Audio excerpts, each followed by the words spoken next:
else had received them because that organization made them turn and basically post them once again. And of course, they didn't get them out in enough time. There is an article in this week's Arizona Business Gazette that details the problem of the community because the DEQ alleges that they had sent these flyers out and they haven't. I was in touch with Carrie Johnston of ADEQ today, and she told me that John Godek, their information officer, had arranged for this. And I said, well, I need to get an affidavit from the people who delivered it then because there are too many people in our community that have not received them. They also directed their attention to the fact that we did a health survey that had thousands of names and certainly hundreds of addresses. They could certainly mail them directly to those people, and that way for sure they would know that they would get them. I'm going to issue a press release that states that there has been real spotty delivery of this, that some places have gotten it and some people haven't, and that they have not adequately informed the community. Another issue I raised with Ms. Johnson is that the meeting is at Martin Luther King Elementary School. Now that's convenient to the neighborhood, but it is downwind from the fire, and we know that building was evacuated during the fire event. From our health surveys, we note that there are children who go to this school who have adverse health symptoms.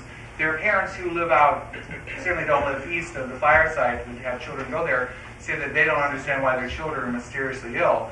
I'm concerned that there may be contamination in the building. And I recounted to her back in October, speaking to a Ned Zira, who is no longer with DEQ, when he came out of that building saying he felt ill. That was what helped prompt the DEQ's testing in this area within the following week. So I raised those kinds of concerns with her and said, if all possible, it would seem more appropriate to have it like at South Mountain High School. She discussed with me that she's just recently learned that that auditorium may be available, and she's working on perhaps having that done. But she said, well, since we sent these out, that will just cause confusion. I told her, well, if you switch it to the less toxic facility, that at least if people went to Martin Luther King School, the word didn't get out. At least they haven't started calling people yet, and we would tell them that at least we could put a sign there on the door saying to move to this other larger location. The other concern is that Martin Luther King School only holds 400 people. I think that we could get probably at least 1,000 people to show up to something like this, probably more, with efforts of our guest service. This is Mr. Nelson. I'm Wilbur Nelson, the state NAACP president. I just have a question to Steve about the press conference. I think the meeting last week with the governor and the subsequent tour basically pointed out and acknowledged that there was problems in terms of getting communications.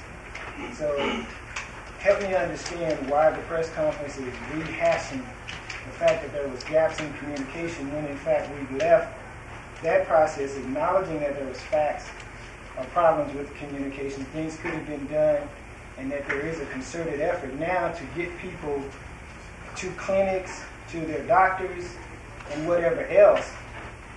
I guess my question is, if your press conference is going to talk about the gaps, it seems to be leaving out the effort that we've decided to work with the system to address the other issues, and particularly in terms of the fact that we know that at first it was $200,000 allocated to the project. Now there's been an additional $300,000, which makes that $500 altogether. And I think one of the things that we left there, and Carolyn can correct me if I'm mistaken, is that we have already determined and acknowledged as a group consensus that there are problems. That's the right. issue was now to educate people about getting into their doctors. Right. We've already discussed the issue of people having the problem with interfering. If they go to the clinic and they have a problem, we've attempted to set up a system to address that. And I guess I'm kind of feeling that we're rehashing some of this. Let me clarify. We need to be trying to get people, if they have some concerns, get them to the places that they need to get their health concerns addressed. Right. Well, those issues are addressed in this flyer, and our concern is that they claim they're delivering them to people's houses when indeed they're not. My understanding, That's not the issue.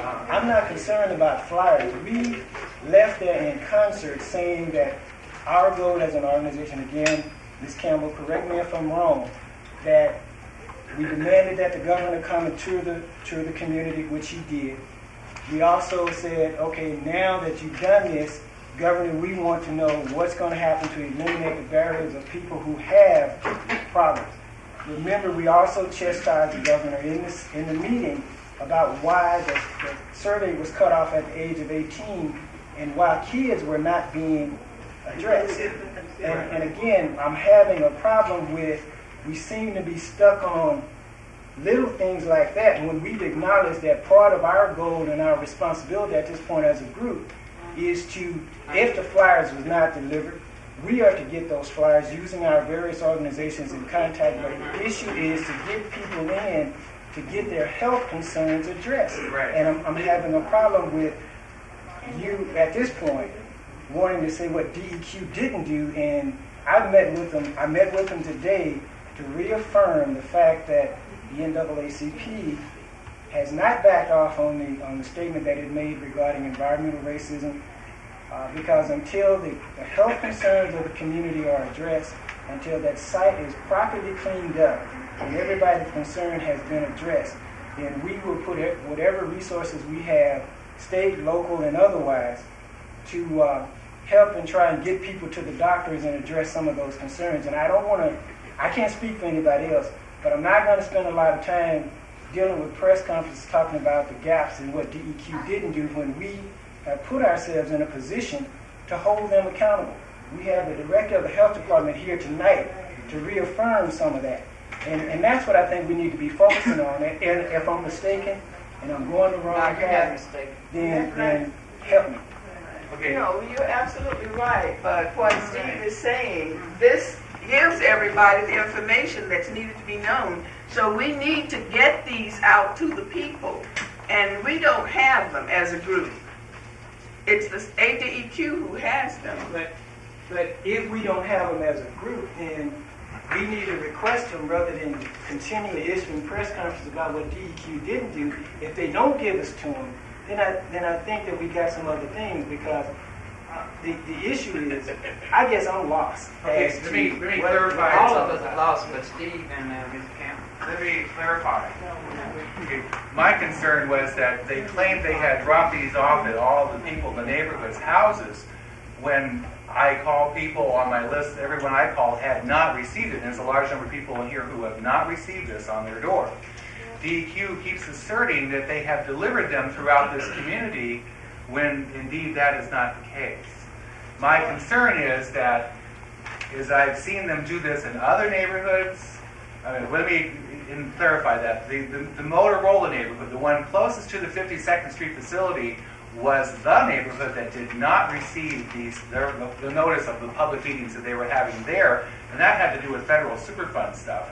I'm talking about a neighborhood, the same kind of thing has happened in our neighborhood, where they claim that they've notified people, when indeed the people closest to the plant, by and large, haven't been notified. That disturbs me. I've been in contact with them to tell them that people are not getting this on their door, and that, if anything, what we did in the Motorola situation, they did a second drop of this information. I'm going to suggest to them that they do that again. So, Any other ask questions? Steve, let's ask a question. Steve, who is working then directly with you on these decisions then? Since you already told me when I walked in, I wasn't a part of the original group. Okay, so will the original group, out of the original group you have here, who are the ones that are working directly with you on this? Because see, this information don't come to us unless we're here. So I want to know, who is these people that are sitting with you and the original group then? Can we see those people's hands? Let me just, I'm asking Steve a question, please. You just made a statement just then, that verifies everything that this man says. You says, this information don't come to us unless we're here. And it shouldn't be. No, but this is the point I that wasn't he even is talking to you, trying baby. to I'm get talking here. to Steve. Yeah, but I direct the question to Steve, and I would appreciate if you would let me get my question in. Would you mind that? I'm trying to find out who's running this show. Okay, as a concerned citizen, as soon as I hit the door, y'all back me up. You tried to stop me from being in the group the other day with the governor. I'm the one that came to, yes you did, yes you did. I'm the one that when I came to the group, I immediately went out and pulled in people like this gentleman. I immediately went out and pulled in people that I knew could help us. But for some reason, because I'm an activist and an outspoken one, you guys have tried to brand me. and you want to accept this man and reject me Well, as being a part of. But this is what I'm Miss saying. Miss I Laura. want to ask this man a question. Okay. If you don't now, mind. Who you are the just decision makers for this particular group? Now answer that question for me. Carolyn, everybody in here is a decision. May I see the hands of the original group? The people who are here at this table are members of the original group. And They when are did some this of the original ones group who- start, Mrs. This Campbell? original group started on September 5th. Okay. Last year. Okay. September 5th. September 5th. Under Don't Waste Arizona. No, it started under Concerned Residents of South Phoenix. We voted to join Don't Waste Arizona later on, a couple of months later. Okay, so you don't have to be a member of Don't Waste Arizona to be a concerned citizen, do you? No, you don't. Okay, well, thank you. So when I reached the group here today, when you approached me, Ms. Campbell, you went to telling me about what I have to do in No, order I was to telling do you with this just what man I here. said just now. See. That we made the decision to join Don't Waste Well, that's Arizona. fine. You have And that we're right, but I here don't have ask you to. work with us. I don't have to, Mrs. Campbell. But we're to be not a part here of to this argue group. with whether or No, not I'm just trying to you make that don't. clear. I'm just trying to make it clear. I'm not here to follow Don't Waste Arizona. I'm here for the South Phoenix group here. That's what we're all here for. May I address Okay. these flyers? Yes, you may. Please. Yes. I can understand what you mean by getting the flyers out, because we have people that live outside of the boundary, Tough. but they have, no, it's not tough, honey, because That's tough. yeah, Tough. okay, thank you, baby. Thank you. That lives outside of the boundaries, that have relatives, and they are in this area all the time, all the time.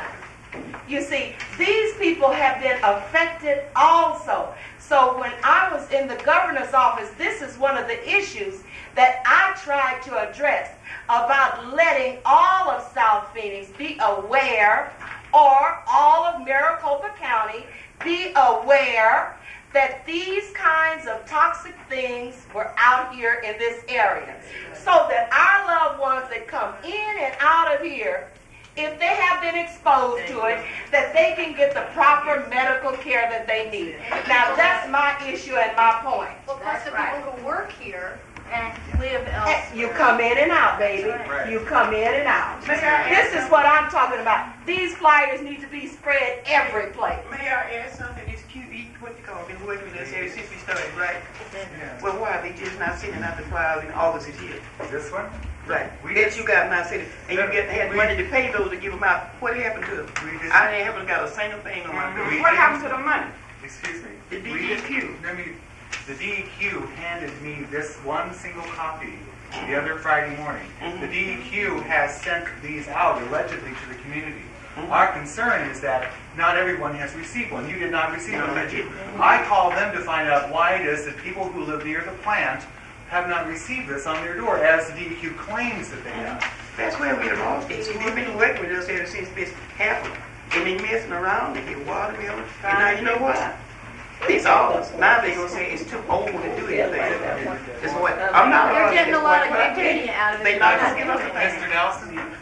I'm not trying to dispute the information getting out. I'm just saying in terms of, I didn't, when you start talking about the press conference, you stopped at stuff not just being delivered. All I'm saying is that whether the group was aware of what took place or not, I think that needed to be explained to the group what took Right. place. And again, I want to reemphasize to the group, as far as I know at this point, is that DEQ has acknowledged that there were some problems, and that they were willing to work with this organization or any group of people who could help them do what they needed to do. And I guess my question is that even if a press conference goes out about DEQ not doing it, they reissue it, there's still going to be people that's not going to get the information. What are we going to do as a group to ensure, just as Ms. White was talking about, that everybody gets the information? Because the bottom line is that even the reality of the original $200,000 that was allocated, all of that money was not spent. So I guess my question is, we can find out why we can request that they didn't reissue it. Yes. And if they don't reissue it, Steve, in my opinion, that's when you issue a press conference. You just don't issue a press conference, for the effect of issuing one. I mean, the group and the organization said to us in good faith, and they committed that money as an effort of good faith, that we made some mistakes. Help us fix it. Okay, and issuing press conference about what they didn't do, and I'm not negating that if that's your strategy, about what they didn't do is not getting the information out and getting people to the doctors and the checkups and getting people addressed. That's all I'm trying to point out. Okay. Okay, point taken. There are other concerns about the facts that are in this fact sheet. On the page 1, I'll, if you'll bear with me because I know everyone has received one, what has been discovered so far, it lists copper, nickel, tin, and lead, but it doesn't mention zinc at all. And I brought that issue up to them and said that's certainly not a good characterization because zinc is the most abundant thing that has been found. The second page, and according to Carrie Johnson of the DEQ, this portion came from the Department of Health Services verbatim. And it suggests the following information may be helpful to your physician and indicates at the very bottom, if a person has symptoms that may be related to environmental exposures to these metals, the laboratory tests that may help in the diagnosis include blood lead levels, serum zinc and copper, serum ceruloplasmin, I don't even know what it means, urine, nickel. My concern is that people such as Doris Campbell, who have gone to the clinic for the pulmonary testing and have been told that yes, indeed, you have symptoms that were caused by the smoke and the fire, are not administered this test. And the clinic evidently didn't have any plans to administer this test to people. So what good does it do us to have people go there for medical treatment if they're not going to test them for the chemicals that we suspect are in the community? That is a real area of concern. Now, I addressed that to DEQ because it came out on their particular publication, and they said I should call someone at the Department of Health Services. Now, the information number down here, 542-7311, I called that and was told that Norm Peterson or Will Humble would call me back, and to date they never have. Okay. Okay, Dr. Dillenberg. Good evening. As far as the testing, I had a visit with Sylvia a little bit after the tour. I feel like I've been around here. And there was some confusion about the testing. And I think when I spoke with her, they said they weren't doing the blood testing. And I said that's something that needs to be done. Okay. We have a meeting set up Monday, this coming Monday, with Sylvia, with Dr. Larry Hart, my Director for Medical and Public Health Services, to look at it. I want the people that are ill to go in, get diagnosed, and get treatment. Bottom line, from my perspective, that's what we need to do. That's why I'm here. That's why I'm so concerned about it. That's why we're kicking more money into it. I think the education's important, and I share with Wilbur, if there needs to be assistance with DEQ, and I'll call Ed Fox tomorrow morning to find out what the story is with the distribution. If we can help with the distribution, I want us to help with the distribution to get that information out. Okay. I want to be sure that that the Mountain Park Health Center, and I have to admit, as I shared on the day of the governor's tour, I was surprised because I was there for the groundbreaking of the Mountain Park, and I thought people knew about the facility that was there. Otherwise, quite honestly, and that was just an assumption, and you know what happens when you assume things. And I thought that here's a wonderful resource in the community, that everyone in the community knew that it was there and they were going to get treatment. I found out that was wrong, and we were wrong in making that assumption. So we wanted to get this message out, that it's there, it's available. I want people to go in and get care. If someone is ill, go see the doctor. Right. We have Dr. Boyer, the toxicologist, on contract now, full time. Now, what Dr. Boyer can do is if someone is seeing a physician, and it's not, let's say it's a private physician, if you're going to another doctor, not the Mountain Park, and your doctor has a concern, saying I don't know what to do. This person has symptoms. They think it's from the fire related, and I want to get some assistance with it. They call the number, get a referral, and Dr. Boyer will speak to that doctor personally and say, what are the symptoms? If you draw a blood test, send me the results. I will do the analysis and advise you. And we're offering that. we're doing that because we'd rather have you see your own doctor that knows you, that can deal with your overall health problems, not just the isolated symptoms that you have. That's why there's not a medical toxicologist just working with the individual, because you may have diabetes and this person doesn't know it, while your primary care physician will know your total health needs. But we made available. Yes, Ms. Doctor, I would like to, as a concerned citizen, and as a, I must say a very concerned citizen, and a lead and head of my own organization, is it any way that I can get involved and work with my own organization with you guys, where I can have some freedom to do some things I need to do? Well, as far, we're there. I mean, I'm a phone call away. My people are. Dr. Hart, I think, is. Because I'm handicapped here. I can't move like. Well, we're trying to. I think we want to work with the community. We've thrown dollars in there so that the health. And I told Sylvia, do what you need to do. I mean, I don't. So who could I talk to about that? Well, Dr. Hart. I mean, Wilbert is. We're working with Wilbert. Has been one conduit that's been meeting with Dr. Hart and again Sylvia. And if I wanted to organize a group of people at my office that had some of these problems, could I get someone to come over there and talk to them? I would think so. I don't see why not. You've got to know. Please, if they're quick, I don't want to distract from the meeting. Can I just ask you one Certainly. thing? Do you remember when on the reservation they were having the problems? Which the hantavirus?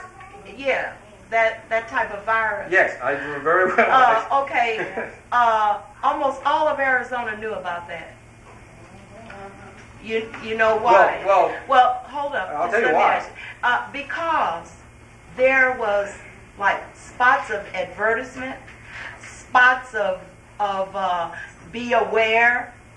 You know, they haven't got that. We haven't gotten that here. You see, and there's people out there that don't have private physicians. Right.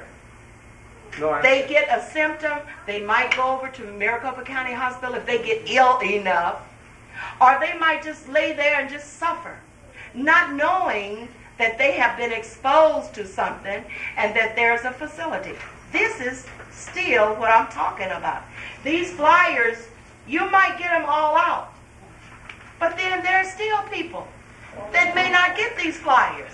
But they do look at TV. They do look at radios. Well, there's been if you could advertise this in a low-key kind of way where it won't create a stampede, but bring awareness. This is what my concerns are. That everybody know, if I get this, I don't have to worry about not having insurance. I can go to this medical facility and get taken care of. So one of the things. Well, now Yes. is TV and radio? Is TV and radio? Yes. Is that it? Yes, that- they need it. This all of Maricopa County needs that kind. Look, I know people on the other side of Tempe that's got relatives over here, and they're bubbling and don't know why. They don't know why. Do you see? Have they gone in though? I mean, have they gone? No. Well, see, that's what frustrates me as a doctor. They just got jobs and don't have insurance yet. Well, no, but the center will Let's take care of face them. it. No. Let's face it. No. How do they know to go to the center? Well, Unless and like I somebody said, knows we gotta what's get the going message out. on I to agree let with you. them know. And I'm open to the suggestions. And like TV, the one thing with TV, it's expensive. The public service announcements is a good way to go. Now, let me share with you, because I do public service announcements all the time. When you give a public service announcement, and we can make one, you give it to the TV station, they may run it at 3 a.m. on Sunday. That's why. See, I mean, so that's... The radio is. I believe that if The all radio TV might be a good one. stations- Radio, we could maybe do some things and get the message out. Right, because mostly what I'm concerned about are elderly citizens that don't get around as much, don't talk to as many people, and are suffering, and don't know why. And a lot of senior citizens listen to the radio. Well, what about the mailing? Let me share with you a zip code mailing. Yeah. How's this for an idea? Because one of the problems we've had, the phone, some people don't have phones, some they move, Exactly. all this stuff. Now, if we can identify a zip code, for example, like, you get these little advertisements, little postcards in the mail with something like that. What if we could do maybe a little zip code mailing for the specific zip code with a mailing like that? You know what I'm saying? Like ASCO, one of the names, I can't think of the name. Can't we get Arizona Public Service? the city of Phoenix water to put those in the bill. Something. I'll figure, I mean, I don't. City of Phoenix needs to do something. Well, that's the thing. That's another story. That's another story. But I think that's what Dr. Dillenberg is talking about is essentially, we can do all of the formal kinds of things, but it's still going to revolve around the fact that, as Ms. White has said, she know this lady that's bubbling. Then he has stood here and said it. I've said it. Steve has acknowledged it. Everybody who's in that meeting have acknowledged it. If you know someone, get them to the clinic. Get them, they may not have a physician, but get them to the clinic, and at least that particular problem can be addressed. And the reality of it is, you can use television, radio, but we know, in using a colloquialism or whatever you want to call it, the best form of communication for us is I heard it through the grapevine. And that's what we got to walk and tell our neighbors. Because even if you send out postcards, you're going to have people that's going to read it and misinterpret it and think that I got something that I don't want to know about already. So it's not as easy as that. And again, all I'm saying is that when all of the formal stuff fails, we got shoes, tennis shoes, and every other organization, as Carolyn was pointing out, need to feel free that if they got a group of folks in their organization that they can call Dr. Dillenberg, DEQ, the South Mountain Clinic, and get the heck down there and get treated. So, that's what we need to do. I said this. If we let the doctor, it's not good people. I just said if we let the doctor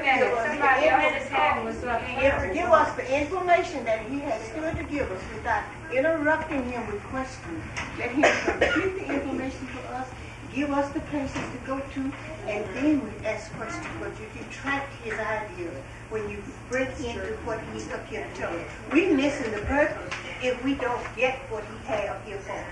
Thank you, ma'am. Claudine? Okay. I like the idea of you saying go to the door and knock and everywhere from it. But this is a wide area. It's just not an in-here house area. It's a wide area. And we talk about media, okay? We're living in this day and time. And media is the thing. People do look at TV. Old ones look at TV when they don't do anything else. And even here in the radio, sometimes they might not cut that radio off. But if you're saying, because I have a personal friend that received information in the mail, said it was nothing to worry about. See, so she chucked it on the back burner. But that's not so. And if we don't make it publicized, and if we don't put it on the TV, just like she said with the diseases and things that they did for the Indians, the same way, do it for us. Right. This is the thing, get it out. And this here word, it's good. Pass it on by word of mouth. But you're not going to reach as many as you would reach on television, radio, and in, like she said, public service, mail, and everything. It's going to get there. And we're traveling at a slow pace when we should be moving faster than what we're moving. We're talking about using the things of this day. Okay, it's all right telling friends and relatives and whatever, but then after the friends and the relatives, and it stopped, what about that friend that don't know your friend? And that relative that haven't told that other relative? Right. See, so that's fine, and that's that.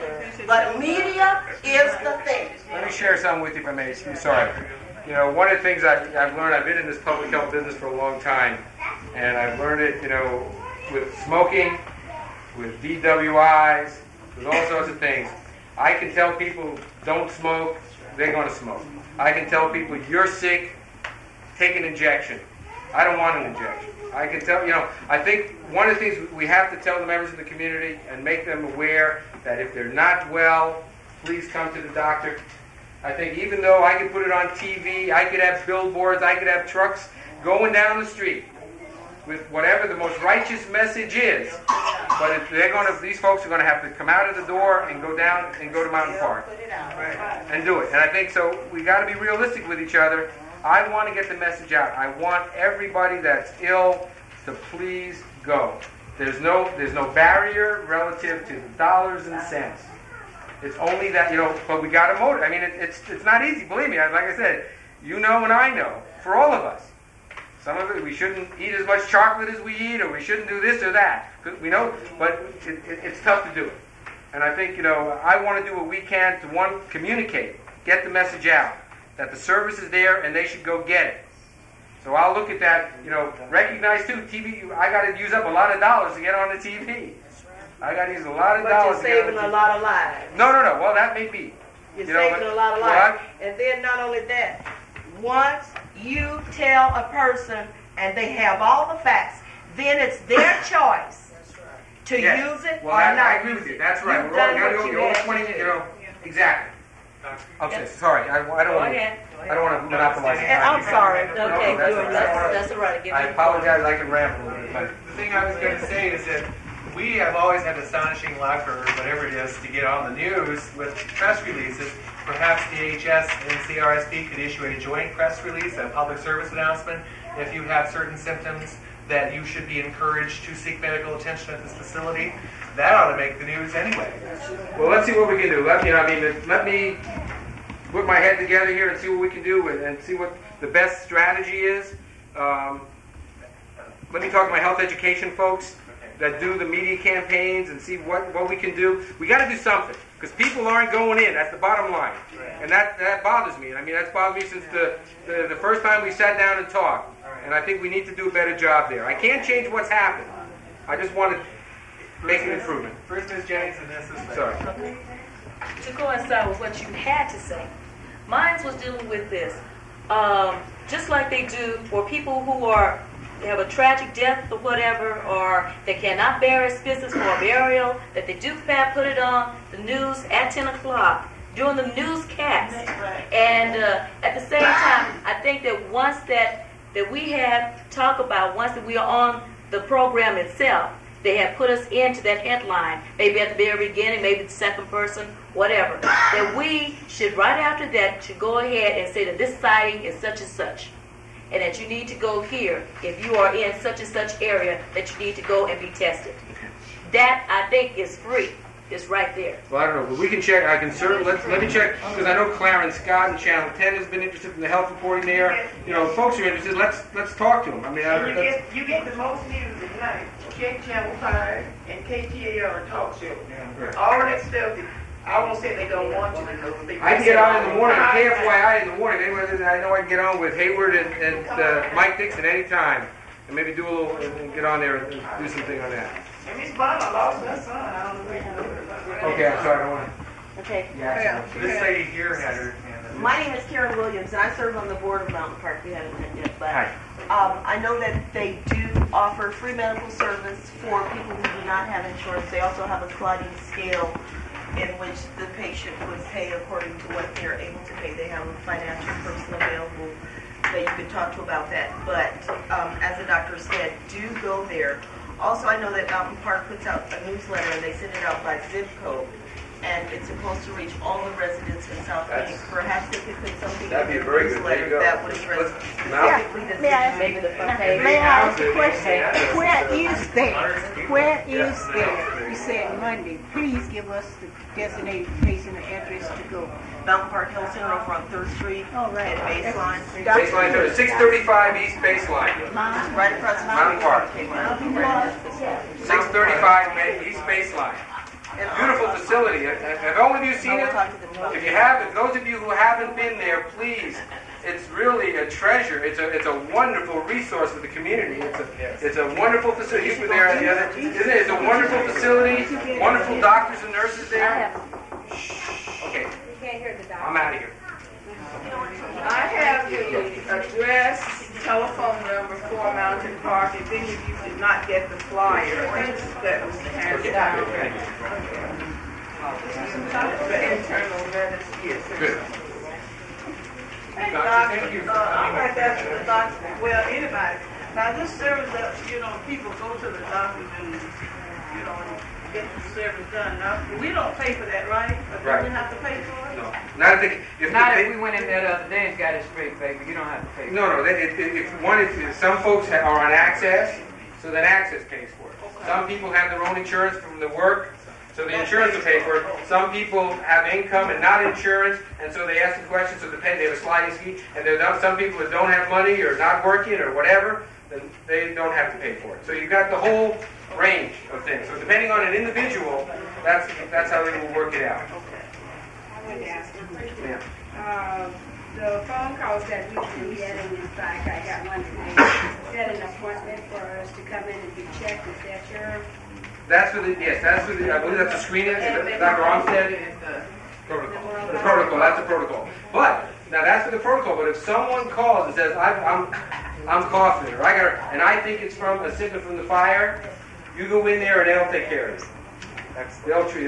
That's the thing. But the protocol is one thing. And there was a question about why the children at first weren't included.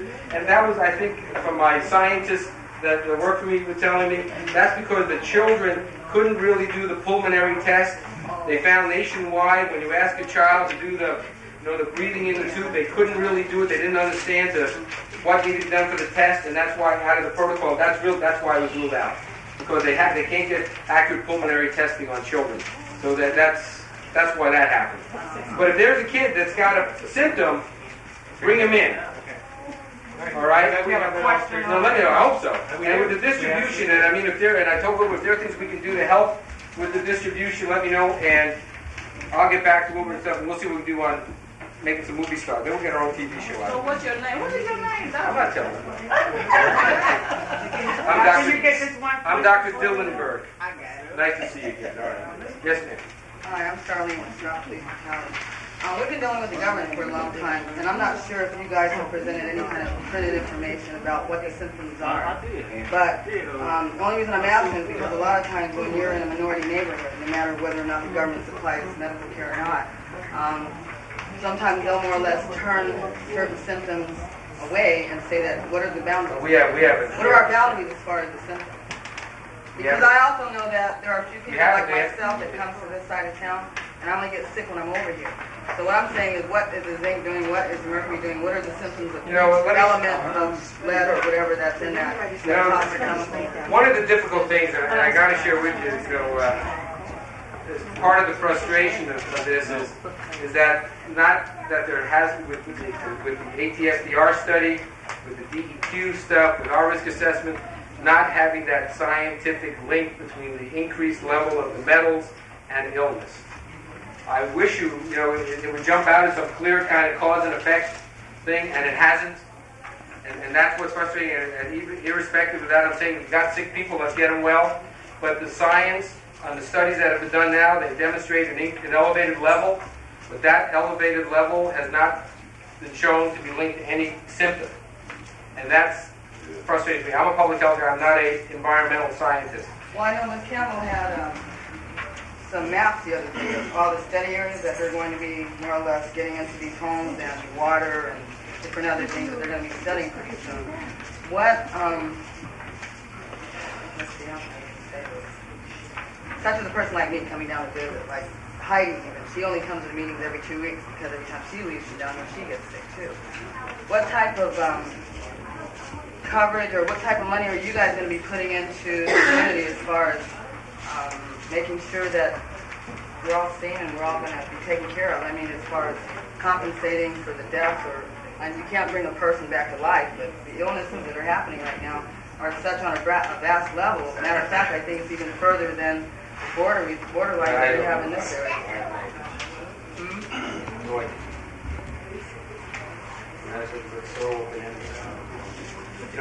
The one thing I'm curious about is what else might be going on, and I'm curious to look and maybe do some testing to see if one of the people just came out the other day to visit.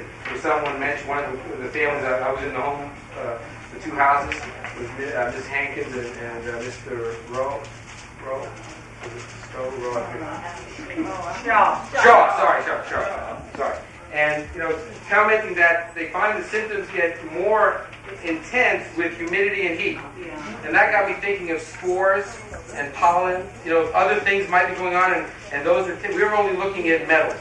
This is an older community. I don't know what was growing here in the fields and in the.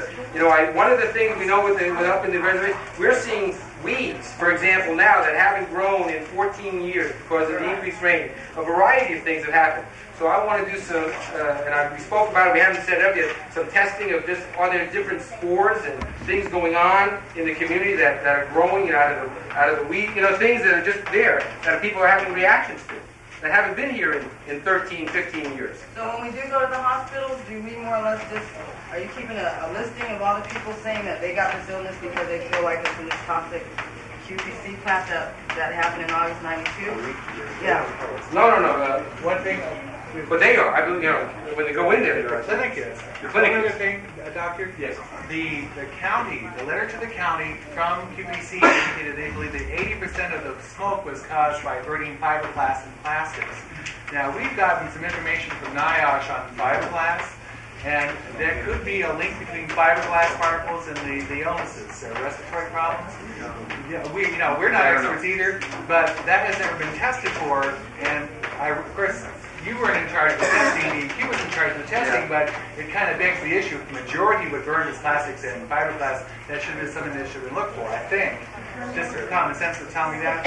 But that may be that, we can only do it from the back end. Right. That's it. See, I'm dealing with the back end also. But you say you might be looking for sports, you might also Look at that. That's something else. That's an idea. I'm open to that. But one of the concerns I have, folks, is that we've got a significant community, and we've got ill people. And there are things going on that my job to see what we can do to get people well, whether it's due to the fire or not due to the fire. The fire may have caused some things, maybe not. I don't know, but we've got ill people, so we've got to look at that. We've got to say, what is it we can do to get people help? The bottom line, and I've been very patient back there, ma'am. I appreciate that. Is it a certain kind of test that they have to give you to find out whether it's illness or what?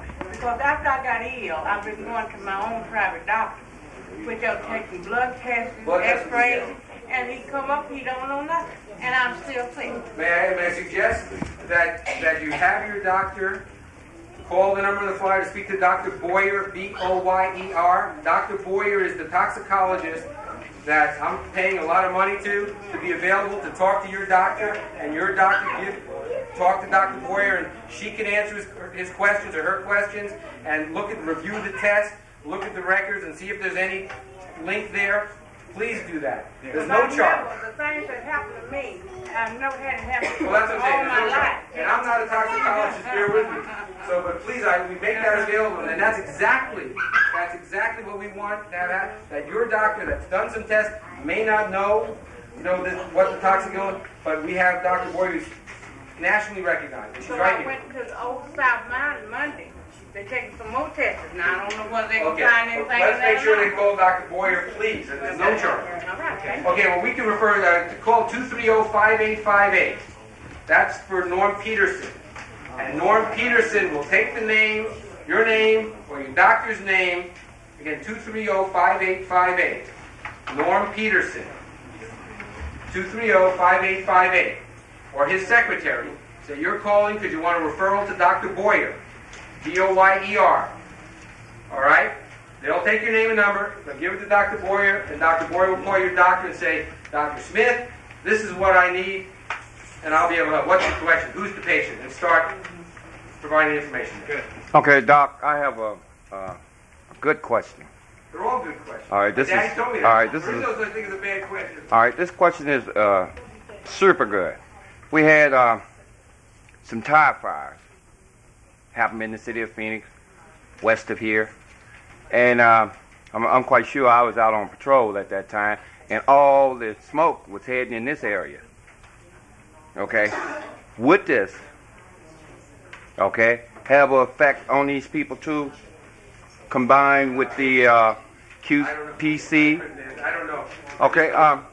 Okay, and plus, when you pass up on the overpass or the expressway, when you get to DPS right here on 16th Street, there's a huge amount of toxic is in the air. I mean, huge amount of toxic is in the air. Okay? I mean, this going on, this here. Well, let me finish. It's some plants over there, but it's more. Sorry, I didn't interrupt. I'm sorry. It's more effective during the evening time than it is during daytime. Well, that's why it's good you got people running, and Okay, now here we are. We got on 7th Avenue. I was passing up through 7th Avenue. 7th Avenue at the river bottom. toxic fumes is moving out at nighttime. I mean, it's huge. It's like when you get in this area, you got to hold your breath to get past this area. You're right. Okay? Now, the reason why, hey, Doc, don't skate off. Now, don't skate away from me. Okay? So, what I'm asking now, with QPC, okay, and these other plants, instead of putting this out, how would these people actually know did the QCP affect them? Or did these other plants, like, for instance, down on... That's right. They don't have a baseline. That's one of the real problems. That's one of the difficult problems. So, could you give me any kind of education on what are even you're not an environmental doctor, right? I'm not. Oh, okay. I apologize. I'm a women and children. All right. Are you with the city too? No. Oh, okay. So we actually. I'm your universal government person here. Okay. So how are these people here? I think you got to look, and the question's a good one. I think you got to look at who licenses these facilities. Is it city? Is it county? And you as a community, you got some real rights and concerns and questions. I think if they were going to build a hazardous waste thing and next door to me, I'd be out there. What are you doing? And I think any community should be concerned about that. And that's certainly legitimate. We're busy doing damage control. Well, I know. Hey, listen, I know that feeling. Sometimes I feel like I'm running up and down escalators. But yeah, it's a good question, and boy, that's complex. Sorry. I have another question to ask you. I'm still concerned about the testing or the exams down at Mount Park. If they're only going to do lung exams for those people, they are going to do some of the blood tests. That's what my understanding is. You spoke to Dr. Hart, didn't you? I did, but and what did he say? What he told you? Only lung testing? He told you they're only doing respiratory testing? They were only doing lung testing. That was the protocol. On the protocol, yes.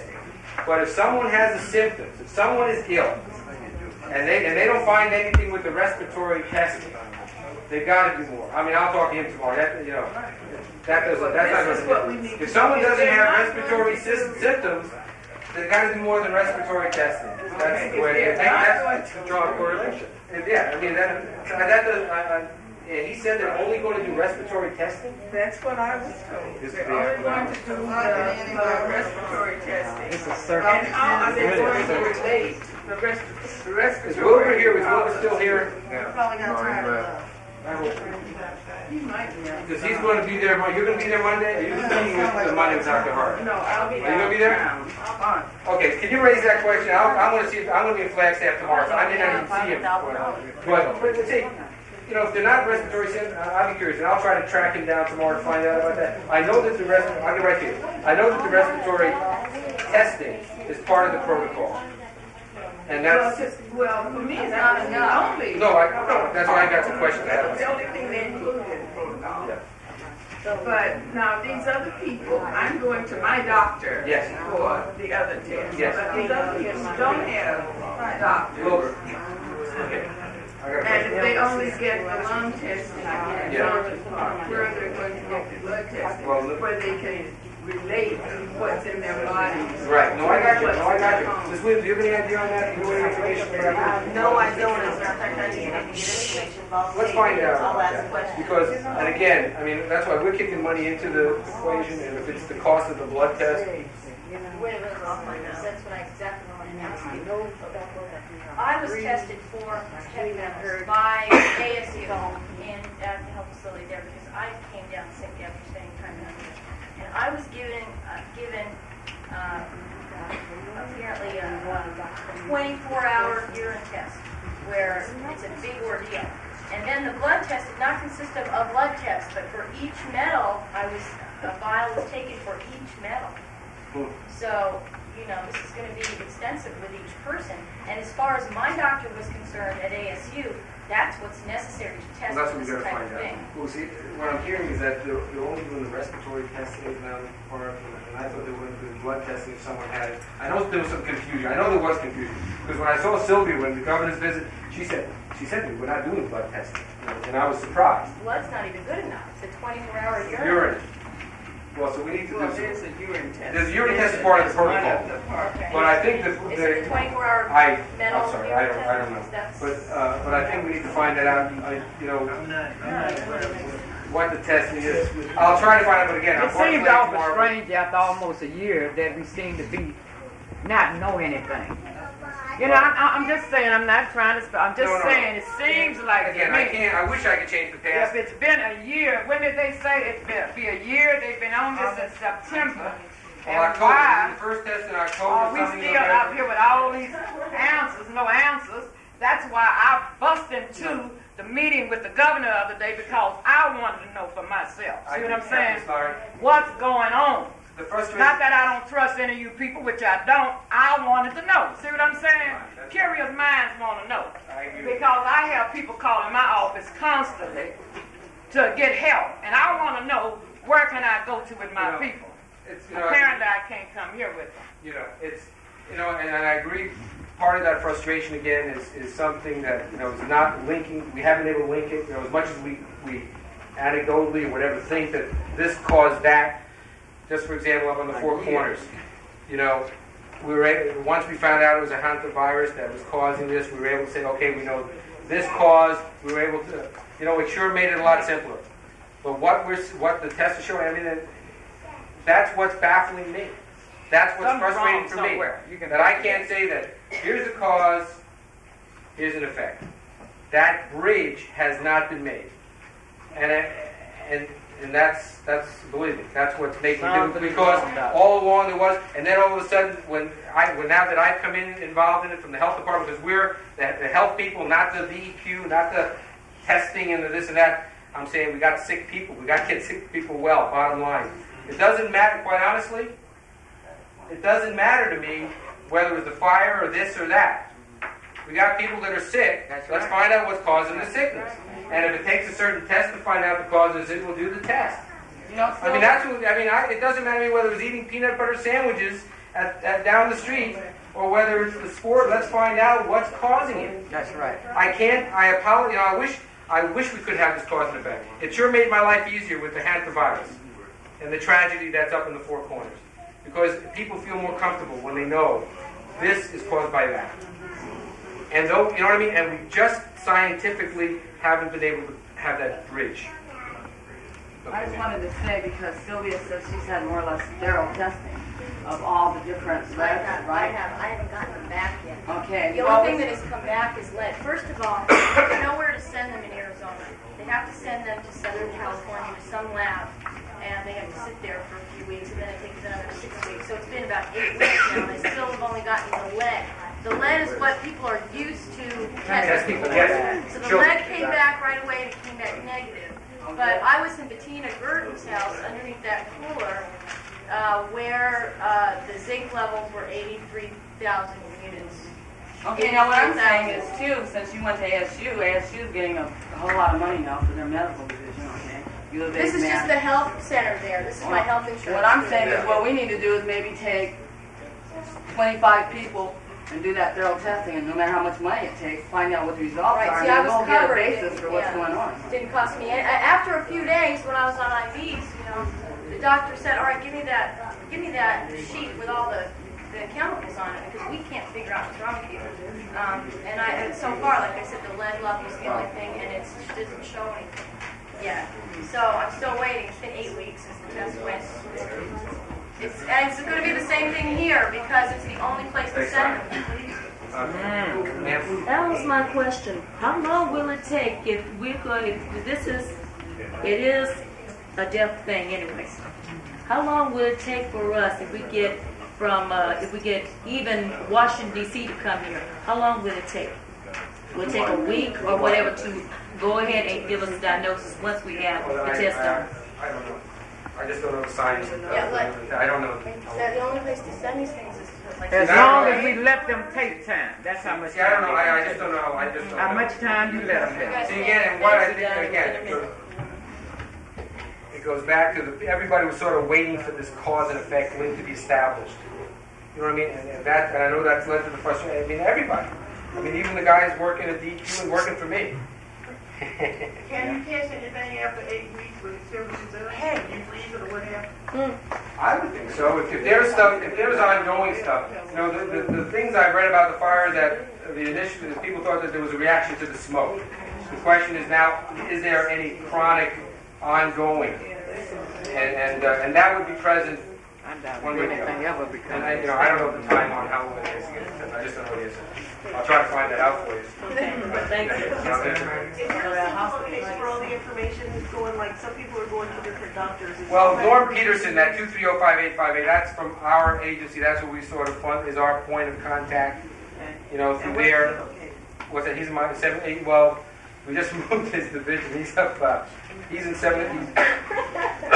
1400. I think his new order is 1400 Washington. Okay, so he works with you. He works with me. Yes. So all the medical, anybody who goes to the doctor should send information to him. So no, should call him. Okay. Call him. Don't send him anything. Call him, and he will set up the phone, the referral with Dr. Boyer. And she may say, "Send me the things." So Dr. Boyer is our consultant for the toxicology for the analysis. Like your doctor. I'm sorry, man, I don't even. But your doctor, for example, will get these test results at ASU, and he's going to say, "Okay, I got these results. I want that." Or she says, "What does this mean?" You know, except that she was trained elsewhere in Europe, and she may know. Yes, and that's right.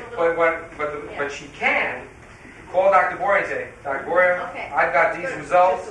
What does this mean? What should I do? You know, in terms of treating you." Treating me, exactly. I had, one-time exposure. And that's right. But I think that's the kind of thing that's available. And that would be a good example of that kind of thing. You do your test. Let's get your doctor. Because again, your doctor knows you, and that's the key. Go to a doctor that knows you, that knows all your issues. Yeah. I'm just going to say something that I think makes sense. They should try and move us out of. We're in hell in that study every night, every morning. I know you don't have anything to do with that, but they should have us move out of it. Well, see, let me share with you. We in hell in that study every night, every day. Yeah, putting the people back in the houses after they go to the clinic. What's the point? Well, see, that's again, the cause and effect. If that cause and effect was there, it'd be crystal clear. That's why it's that's the frustrating thing. And I think the cause and effect thing too with QPC, to keep them on the hook, so that, with things that they did this, believe me, I know. It's frustrating for me. I have a question. What do you do if your doctor's not understanding what you're trying to tell them? I took the sheet in to my doctor, and he wasn't aware of the fire or anything like that, but when I mentioned it, it was if though he was saying, "Do you have a fear of fire?" Oh, gee. Dr. Boyer, somehow you're going to have to get your doctor on the phone with Dr. Boyer. See, they don't know. Yes, absolutely. She can explain. And they say, "We can't do this testing. We don't know how to." She'd be able to explain that to him. If somehow with calling that 230 number, get Dr. Boyer, to call. That would help. Now you guys meet every Tuesday. All right. So I'll come back again. Okay. Maybe not every day, but I'll come back again, and you can say, "You said you were going to do this, and you didn't do it, and why not?" And no. So you're going to try to get it there as soon as possible. That's right. Well, let me see what we do. Hey. I want to look into that. We got to see what we can do. I like the idea of the mailing. I don't know. I'm doing it like this little postcard. I know what you guys think. I don't know with your communications that you as concerned residents do for getting messages out to your members. Whether you're fax you, and you can give me the list, and it will help. I'll use some of that money. See, I want to use this money that I'm putting in for communication and education. The treatment stuff, I know I've got the center to do, and whatever can help a little bit, but I want to get that message out. Okay, well, I want to help you to get that message out, so I want you to spend some of your time here. That's right. Okay. That's right. I got that. All right. Okay, great. And I know Dr. Hart will be there on Monday to meet with Sylvia. Okay, I'm going to meet with Sylvia Friday morning. Perfect. Okay, great. And let's find out about this blood testing. If there's a problem with dollars and cents to do more to let me know, I can help you. So we get to the media. You've been very patient, sir. Thank you. I was just wondering if it's at all possible to get information on all the facilities within the city boundaries and this boundary that might be applicating all of these toxic fumes. We need a list of these companies. Oh, that's a good And one. then if let's just say that See this man right here, he's got it. because if Absolutely, at all absolutely. possible, if we can't straighten this matter out, I would Well- think OSHA would step in. Well, not OSHA, not so We much can't OSHA, move, we EPA, should be able to EPA. move them, Not OSHA, but EPA, EPA. and your city council, Mr. We Good. got a city or- council race coming up. That's right. Thank you, Lord. Just take their toes and put them in the fire a little bit. They want your vote. I mean, you They got a are lot. passing out You their vote. petitions, they ought to You do- vote. They ought to do stuff. Someone that's working. That's right. That's what they do in Chicago. Vote often and vote early. NAACP and I reside with. Okay, good. All right, good. Thank you very much, and sorry if I went a little too long. Okay. I'll see you in a couple of weeks. Okay? All right. Thank you. Good night. Now, I'd like to, just a moment, just kind of address one more thing on this topic. Give you an idea of how this came about. Doris Campbell and I had a meeting about this because she had the pulmonary function test, and we had looked at this particular brochure. And the letter we sent Director Fox regarding this, I'll read you the paragraph. Specific medical tests are recommended on page 2 of your handout, but these tests are not included in the protocol.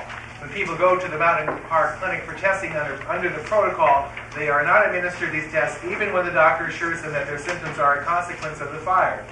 Governor Simonton stated that homes would only be cleaned of the contamination if the toxicologist, Dr. Boyer, was able to relate these symptoms using these medical tests to show heavy metals are in area residents' bodies. If these tests are not administered, how will any link ever be determined? Now, we did fax this to Director Fox and to this gentleman and to the governor's office, and I think that they're going to address that. But Doris and I worked on that yesterday together. So we did get that out, and it has her and me as contact people. Okay, Doris, yes. If you saw the article in last Saturday's paper, Symington Tackles Blaze Controversy, it spoke about Mayor Johnson coming out to this area several times. I don't ever remember seeing Paul Johnson out here. I wrote him a letter on September 1st. I received. He was on the bridge. He also came with his access program when we had the Funland, kind of like. Yeah, that's what I'm saying. Well, he has never come to anything that we had concerning this is what I'm talking about. And I wrote to him about it on September 1st, and I received a reply from him after November 4th. So that, and he was more concerned then about commercial development and planning than he was the health of the citizens out here. Can I get a copy of your letter that you sent to him? Okay. I need to get out of here. I just wanted to say I'm going to be with Mountain Park Medical Center on Friday. I'm going to talk to them about addressing complete newsletter to the situation here. We'll try and find out what symptoms people should be looking for, where they should go, how much it's going to cost, and all that stuff. And I'll come back next Tuesday and give you a report. Thank you. Thank you. Could I say something? Since people are supposed to be able to get free medical care, I think that should be emphasized first rather than this sliding fee scale. Okay. Because if people see that sliding fee scale, that might turn them off. You know what? And do not go because of that. They have a financial advisor there, and you can talk to them about your finances and work something out. But I hear you, and I'll do that. Okay, and in this booklet that we got, that's mentioned first on page 2, and back on page 8 or 9, they mention that you can get free help, and I think that should be emphasized in therapy. Okay, yeah, that's sent out by zip code, and I know it hits all of South Phoenix, so everybody should get that information. That'll just be one way of getting the information out that we're doing. And you might add on, if you know people who live outside this area, please inform them also. That we could get her. Right. And did you right there with the dead one that is August? It's going to be in August. That's what they all I want to get it out as soon as possible. So okay. I think we've covered all of those subjects. Mr. Ron Siegel from Siegel Development, which is trying to do the class action lawsuit, lasts for a couple moments. Said I haven't met everybody here, but someone from our office has been coming up regularly, so we can sort of rotate around. But I'm Ron Siegel from Siegel Development in Karnes. We're a local law firm that has been handling representation of certain members of the community regarding QPC, and I wanted to give an update. We're in the process right now. We have drafted a lawsuit. It is being reviewed, but besides our local office, there's another law firm that has handled Love Canal and 3 Mile Island, who is associated with us because of their expertise in these areas. And they're reviewing the lawsuit right now, and when we get it back, we plan on filing the lawsuit. We're going to have a chance for everybody to review it beforehand, and I would assume that at that time, we'll talk about a press conference, that at the time the lawsuit is filed and against QPC, that will be a time when there will be a press conference and will be some publicity that everybody will be aware of what's going on. But we're getting really close to doing that, if not next week, then the week after, but somebody will be here next week to give you a further update on that. But we've been working on this for a long time. It's a slow process.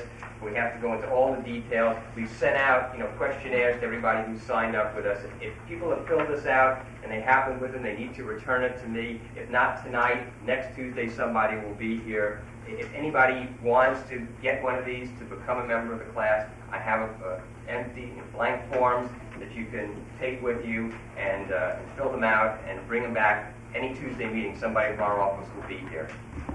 So that is separate from the medical thing that the doctor was talking about, is litigation against QPC for damages, for economic damages, for the